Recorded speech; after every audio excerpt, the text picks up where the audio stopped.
40,000 taon. Iyan ang oras na naghihiwalay sa isang batang hadzabe mula sa anumang iba pang bata sa planeta. Habang ang mga batang lalaki sa buong mundo ay gumigising para sa mga paaralan at mga screen, ang mga batang 6 o 7 taong gulang sa Tanzania ay nagigising bago ang araw upang tugisin ang isa sa mga pinakamapanganib na hayop sa sabana ng Afrika. Ang Porco Espinho.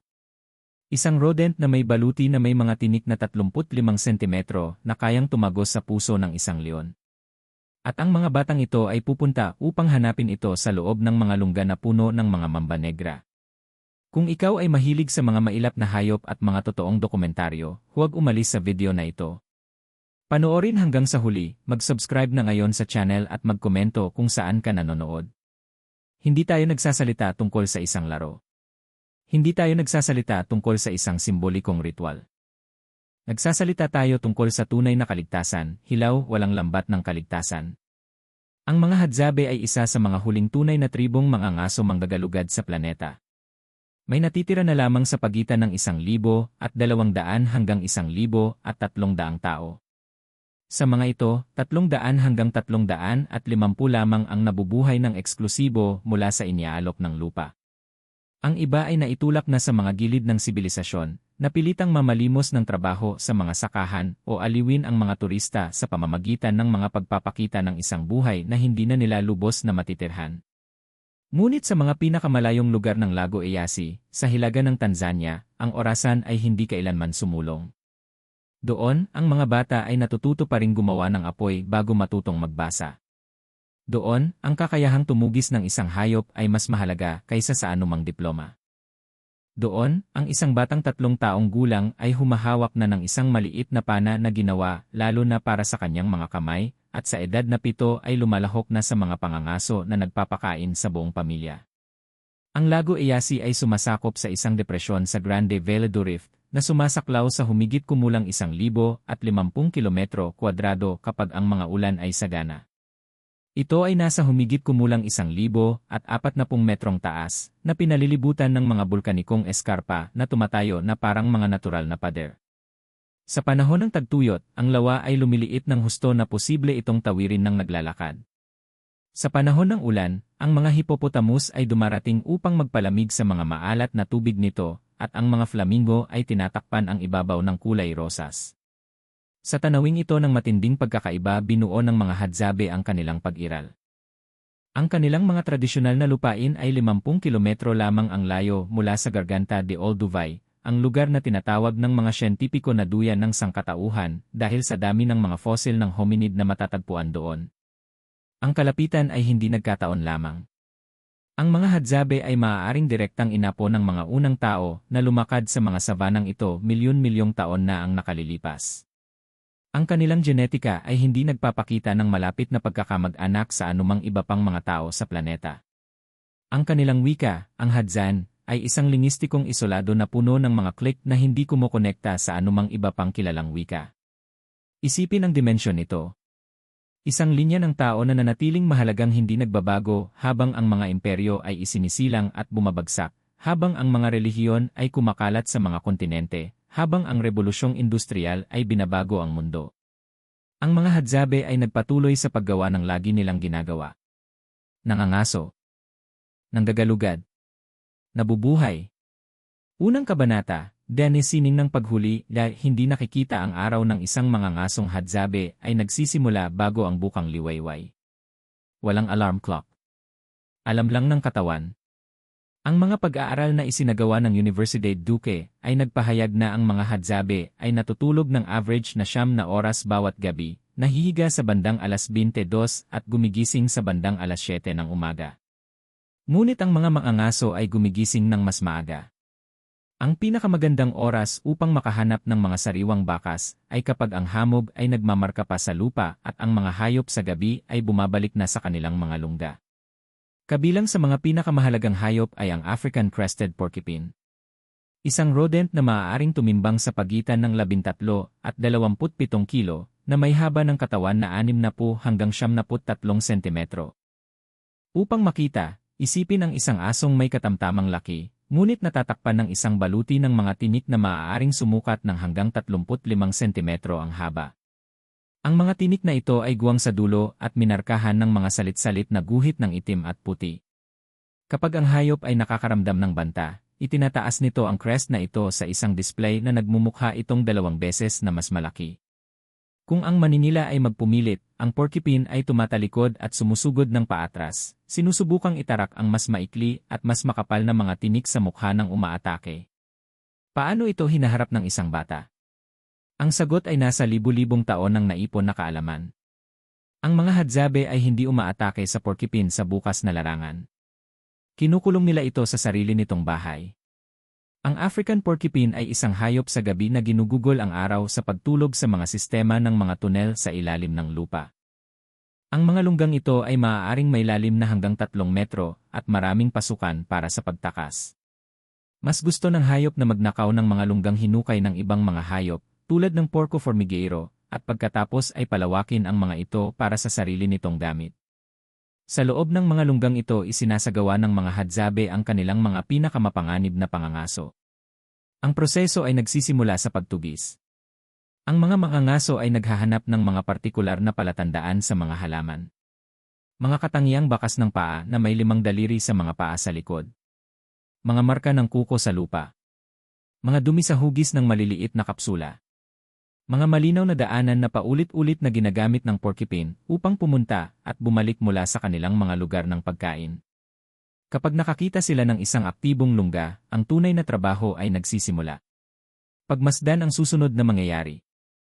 Isang mas nakatatandang may sapat na gulang o teenager ay lumalapit sa pangunahing pasukan at nagsisimulang humukay gamit ang mga kamay at mga kahoy na patpat. Ang layunin ay hindi upang maabot agad ang hayop. Ito ay upang pilitin itong ihayag ang posisyon nito sa loob ng sistema ng mga tunel. Samantala, ang ibang mga miyembro ng grupo ay nagbabantay sa mga sekundaryong pasukan. Kung susubukan ng porcupine na tumakas sa isang alternatibong labasan, sasalubungin ito ng mga pana o mga hampas ng patpat. Ang mga bata ay lumalahok sa iba't ibang paraan depende sa edad.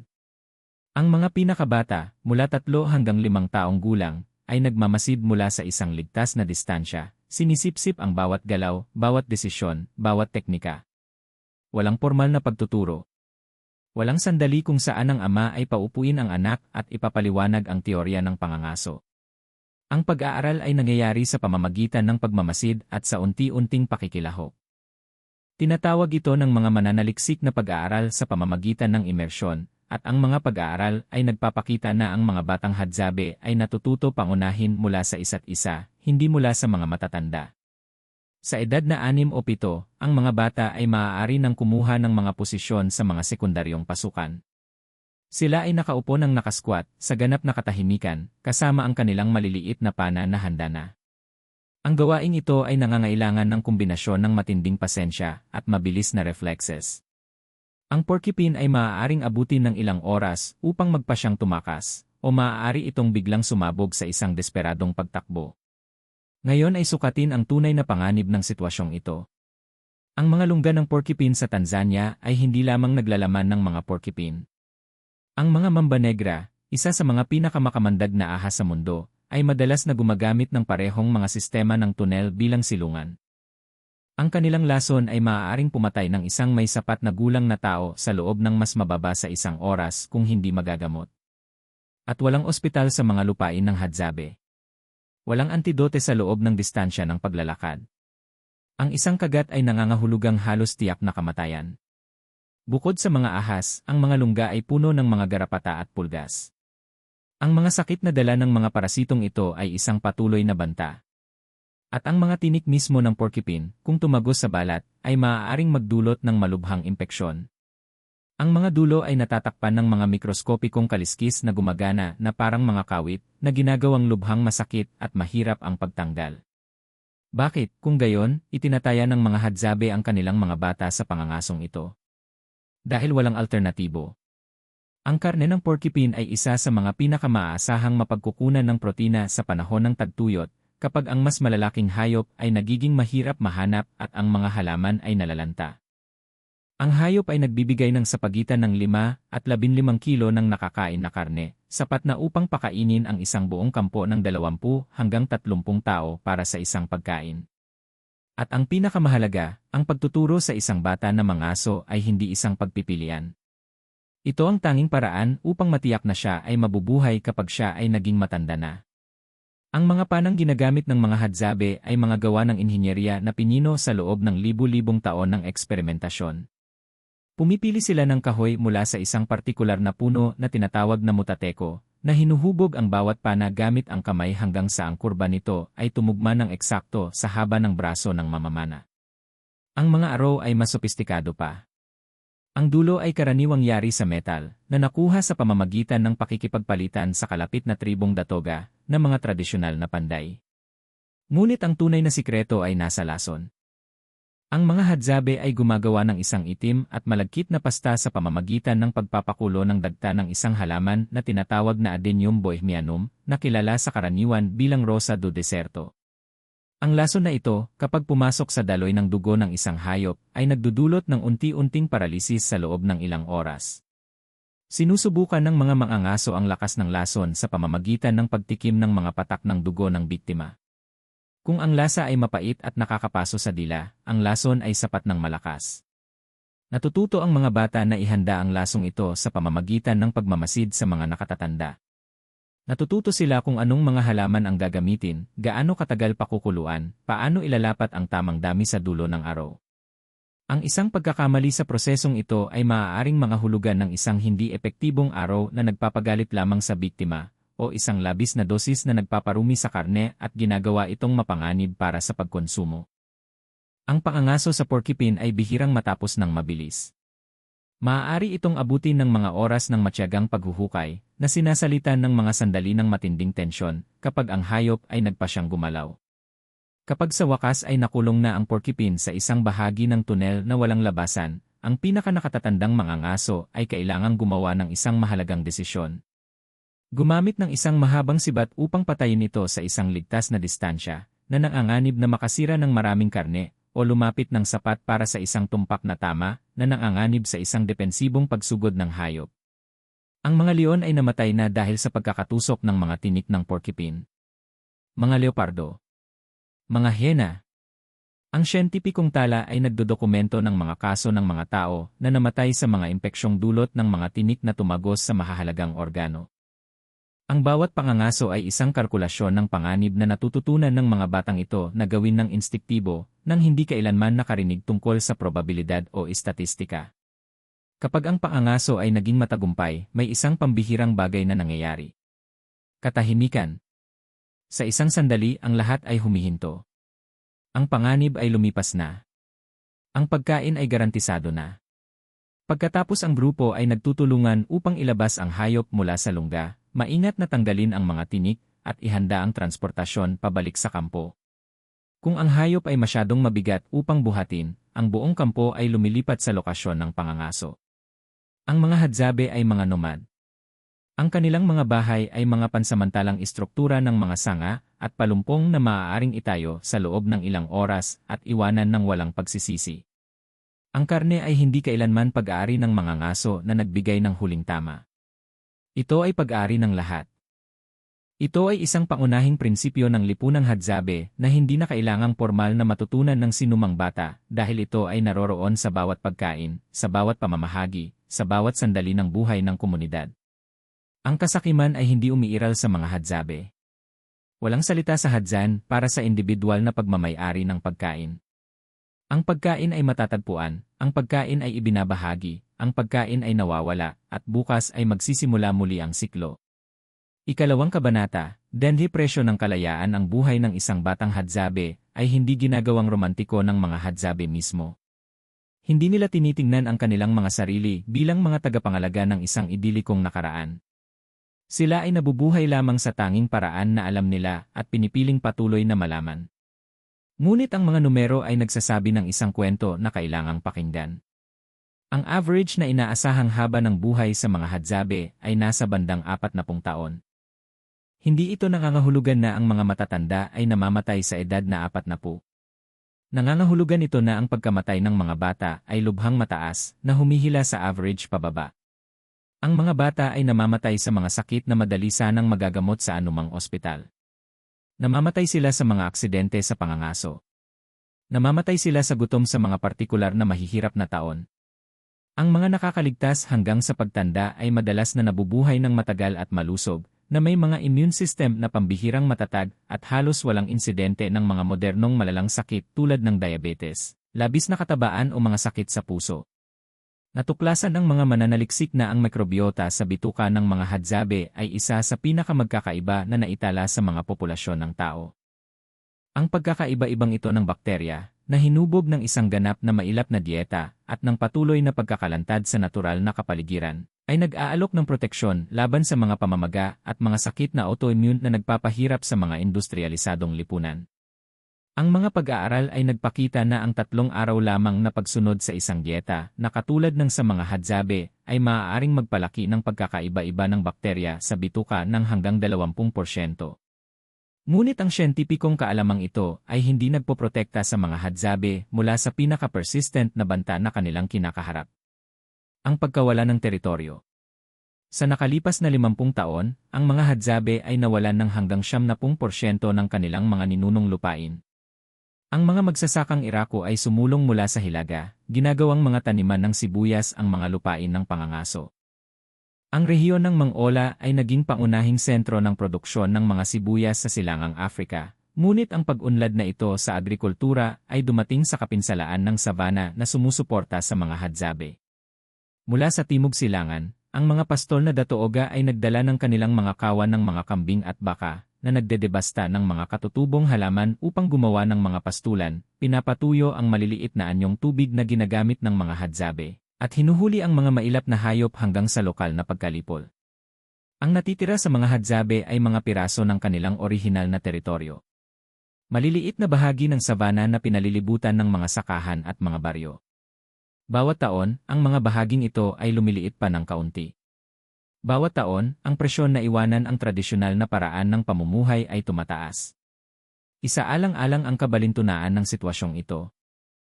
Ang mga hadzabe ay naninirahan sa parehong rehiyon sa loob ng hindi bababa sa 10,000 taon, posibleng mas matagal pa.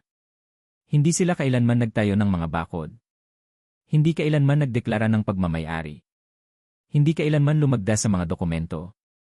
At ngayon sila ay itinuturing na mga mananakop sa kanilang sariling lupa dahil wala silang mga papel na nagpapatunay sa dapat ay halata sa sinumang tapat na tagamasid. Ang gobyerno ng Tanzania ay sumubok ng 3 beses na pilitin ang mga hadzabe na manirahan sa mga permanenteng baryo at yakapin ang agrikultura. Ang unang pagtatangka ay noong 1927 sa panahon ng kolonyal na pamumuno ng Britanya. Ang ikalawa ay noong 1939. Parehong nabigo. Ang mga hadzabe ay naghintay lamang hanggang sa maubos ang mga probisyong ibinigay ng gobyerno at pagkatapos ay bumalik sa savanna. Ang ikatlong pagtatangka ay ang pinakabrutal. Noong 1965 sa ilalim na ng malayang gobyerno ng Tanzania, ang mga hadzabe ay tinipon sa ilalim ng armadong escort at pinilit na manirahan sa isang settlement kung saan ang mga misyonero ay nagtayo ng isang paaralan at isang ospital. Ang layunin ay sibilisahin sila. Ang resulta ay sakuna. Nakakulong sa maliliit na espasyo sa unang pagkakataon sa kanilang buhay, nang walang immunity sa mga karaniwang sakit sa paghinga, ang mga hadzabe ay dinurog ng mga epidemya ng tigdas at mga impeksyon sa baga. Marami ang namatay, lalo na ang mga bata. Ang mga nakaligtas ay tumakas pabalik sa savanna sa sandaling magkaroon sila ng pagkakataon. Ang settlement ay inabandona. Ang karanasan ay nag-iwan ng malalalim na pilat sa kolektibong alaala ng mga tao. Mula noon, wala nang malakihang pagsisikap na ginawa upang pilitin ang paninirahan. Ngunit ang presyon ay nagpapatuloy sa ibang mga paraan. Ang mga lupain ng hadzabe sa kanluran ay ginawang pribadong reserba para sa pangangaso, kung saan ang mga hadzabe ay opisyal na pinagbabawalang mangaso. Ang mga paaralang misyonero ay patuloy na sinusubukang akitin ang mga bata sa mga pangako ng edukasyon, na inihihiwalay sila sa kanilang mga pamilya sa loob ng mga buwan o taon. Ang wikang Hadzane, bagaman itinuturo pa rin ng natural sa mga bata, ay inuuri ng UNESCO bilang vulnerable dahil ang paggamit nito ay lalong nalilimitahan sa loob ng tahanan. At gayon paman, ang mga hadzabe ay nagpapatuloy. 300 tao pa rin ang gumigising bago ang araw upang mangaso. Gumagawa pa rin sila ng kanilang mga pana gamit ang kahoy ng mutateko. Naghahanda pa rin sila ng lason mula sa adenyum.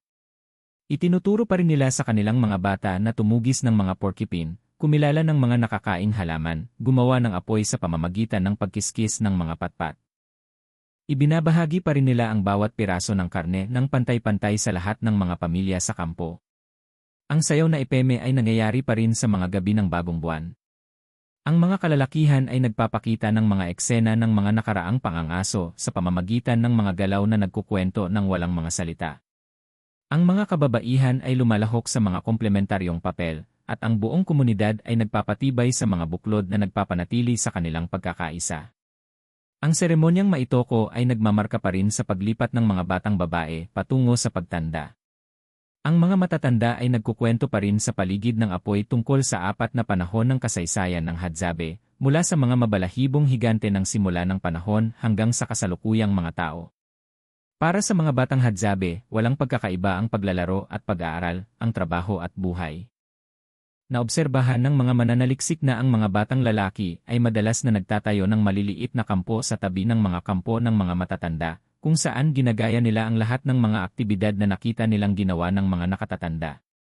Nanghuhuli sila ng mga paru-paro gamit ang kanilang maliliit na pana at ibinibigay ang mga ito sa mga batang babae na nagkukunwaring niluluto ang mga ito sa itaas ng mga imahinasyong apoy. Ang pagkaing larong ito ay ibinabahagi pagkatapos na sumusunod sa eksaktong kaparehong mga kumbensyon ng paghahati na ginagamit ng mga matatanda. Nang hindi namamalayan, isinasaloob na ng mga bata ang mga pangunahing halaga ng kanilang kultura. Ang pagkabukas palad, ang kooperasyon, ang pasensya, ang atensyon sa mga detalye ng kapaligiran, ang kakayahang basahin ang lupa tulad ng pagbabasa ng iba sa mga libro. Ang mga Hadzabe ay hindi naniniwala na ang mga matatanda ay dapat magsabi sa mga bata kung ano ang gagawin. Ang mga mananaliksik na nag-aral ng kanilang mga kasanayan sa pagpapalaki ng bata ay natuklasan na ang mga magulang na Hadzabe ay tinitingnan ang mga bata bilang responsable para sa kanilang sariling edukasyon. Ang sobrang pakikialam, naniniwala sila, ay maaaring makahadlang sa bata na matuto ng iba pang mga kasanayan na kasing halaga rin. Ang otonomiyang ito ay hindi nangangahulugang kapabayaan.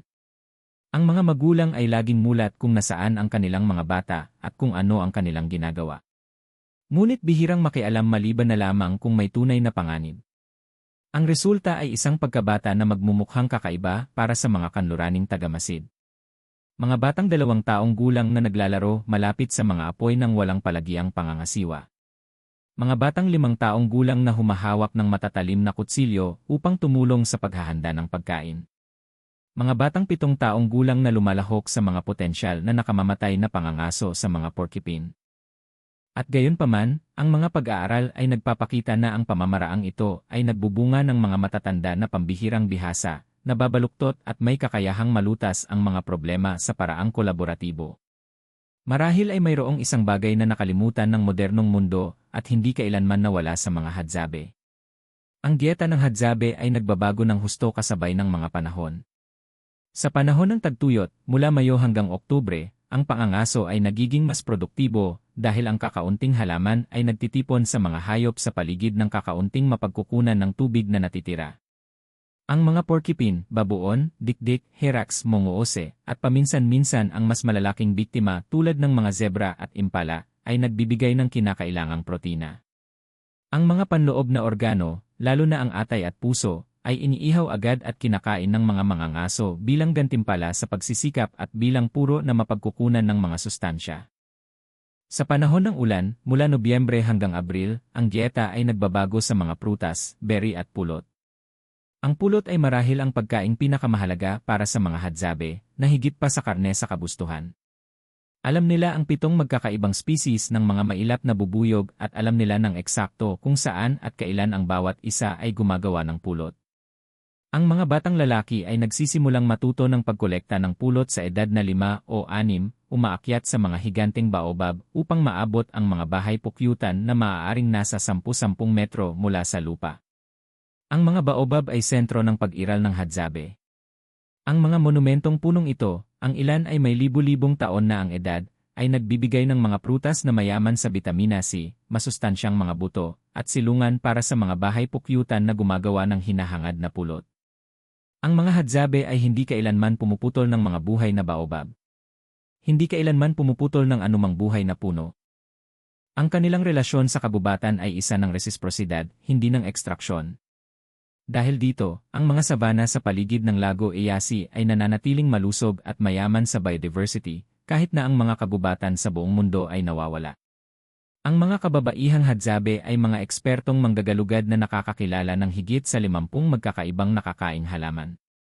Gamit ang mga patpat na panghukay na gawa sa matigas na kahoy, kinikilala nila ang mga tuber na nakabaon ng hanggang 50 sentimetro ang lalim. Ang proseso ay nangangailangan ng tumpak na kaalaman. Kinikilala nila ang mga tamang halaman sa pamamagitan ng mga dahon o baging sa ibabaw, pagkatapos ay tinatapik nila ang lupa habang nakikinig sa guwang na tunog na nagpapahiwatig ng pagkakaroon ng isang tuber sa ilalim. Ang pagkuha sa tuber nang hindi ito nababali ay nangangailangan ng pinong teknika, dahil ang isang baling tuber ay nangangahulugang nasayang na pagkain. Ang mga kasanayang ito sa panggagalugad ay nagbibigay ng karamihan sa mga kalori na kinakain ng mga hadzabe, lalo na sa mga panahon na ang pangangaso ay hindi produktibo. Ang mga bata ay sumasama sa mga ina at lola mula sa murang edad, una ay nagmamasid lamang, pagkatapos ay tumutulong sa pagdadala, at sa huli ay nanggagalugad na sa sarili nilang pagsisikap. Sa edad na 10 o 12, ang isang batang babaeng hadzabe ay nagtataglay na ng lahat ng kaalamang kinakailangan upang pakainin ang kanyang sarili at ang isang pamilya. Ang mga mangangasong hadzabe ay gumugugol ng average na 3 hanggang 4 na oras lamang bawat araw sa mga aktibidad ng pagkuha ng pagkain. Sumasalungat ito sa popular na imahe ng mga primitibong tao na nagtatrabaho mula bukang liwayway hanggang takip silim para lamang mabuhay. Sa katunayan, ang mga pag-aaral ng bioenergy ay nagpahayag ng isang nakakagulat na bagay sa kabila ng pagiging mas aktibo sa pisikal kaysa sa mga tao sa mga industrialisadong lipunan. Ang mga hadzabe ay gumagastos ng humigit kumulang na parehong dami ng kalori bawat araw. Ang paradoks na ito ng ehersisyo, gaya ng tawag dito ng mga mananaliksik, ay nagpapahiwatig na ang katawan ng tao ay umaangkop sa iba't ibang antas ng aktibidad sa mga paraang mas komplikado kaysa sa inaakala. Ang oras na hindi ginugugol sa pagkuha ng pagkain ay inilalaan sa pahinga, sa pakikipagkapwa-tao, sa pagkukumpuni ng mga kagamitan, at sa mga aktibidad na nagpapatibay sa mga buklod ng komunidad. Ang mga hadzabe ay hindi nakakakilala ng stress sa modernong kahulugan ng salita. Wala silang mga deadline. Wala silang mga boss. Wala silang mga mortgage o mga bayarin na dapat bayaran. Ang kanilang lipunan ay radikal na pantay-pantay, walang formal na hierarkiya o pag-ipon ng kayamanan. Ang mga desisyon ay ginagawa sa pamamagitan ng konsensus, at ang opinyon ng mga pinakamatagumpay na mga ngaso ay may timbang, ngunit walang sinuman ang may otoridad na mag-utos sa iba. Ang istrukturang panlipunang ito ay maaaring magmukhang marupok, ngunit napatunayang pambihirang matatag. Habang ang mga imperyong itinayo sa mahigpit na hierarkiya ay isinisilang at bumabagsak sa loob ng ilang siglo, ang mga hadzabe ay nagpapatuloy sa loob ng libu-libong taon. Ang kanilang katatagan ay nagmumula mismo sa pagiging nababaluktot. Kapag ang mga mapagkukunan ay naubos sa isang lugar, lumilipat sila sa iba. Kapag ang isang miyembro ng grupo ay naging problemado, sumasama lamang siya sa ibang grupo. Kapag ang mga panlabas na presyon ay tumaas, umaatras sila sa mas malalayong lugar at naghihintay na lumipas ang bagyo.